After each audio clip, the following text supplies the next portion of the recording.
Si t'es nul en cuisine, il y a quand même un truc qui est super chouette, c'est qu'en faisant n'importe quoi, bah tu risques d'inventer une recette historique.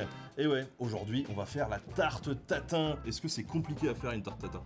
Et non, c'est tout simple, c'est des pommes qu'on met à cuire dans du beurre et du sucre, du caramel.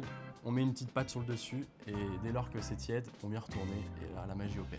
D'ailleurs, est-ce que tu savais qu'il y avait une légende là-dessus? Non, c'est laquelle? Il y a les sœurs Tatin qui étaient assez réputées et t'as une des deux sœurs, Stéphanie, qui un jour aurait oublié de mettre la pâte au fond de la tarte. Elle avait juste mis les pommes et du coup elle se dit merde, j'ai oublié le truc en cours de cuisson. Elle rajoute la pâte par-dessus et puis à la fin elle retourne le tout, tarte tatin. Bon, c'est une légende parce que c'est pas très cohérent. Tu te dis je pense pas que quand toi t'as envie de faire une tarte, J'oublie l'essentiel. L'essentiel, à savoir la pâte quand même. Alors qu'est-ce qu'il faut pour faire une bonne pâte déjà?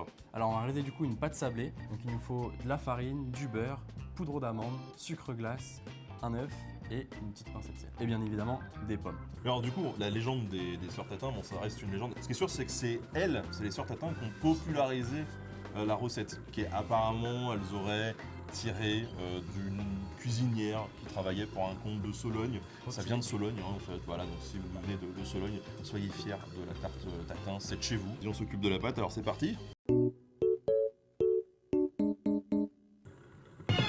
Bon, et puis moi pendant que je commence à éplucher les pommes parce qu'il faut les éplucher, toi qu'est-ce que tu fais?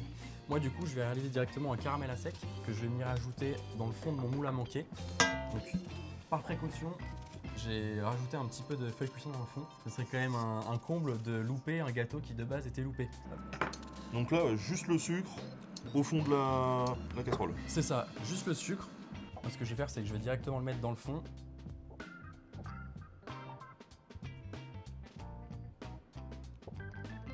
Bah écoute, moi je vais venir t'aider. Je vais te donner un petit peu de main, je vais prendre Allez. le couteau. On se partage les pommes. Donc là, on y ajoute le beurre avec la petite gousse de vanille. Faut pas avoir peur du bonheur, hein, on ajoute du beurre. Donc ça, on enfourne à 170 degrés pendant environ 30 à 40 minutes. Il n'y a plus qu'à prendre notre pâte. Bon bah on est ok, on va pouvoir enfourner Allez, let's go. une petite demi-heure. Voilà. Voilà, la tarte tatin est cuite. À tout moment, on la loupe. Hein.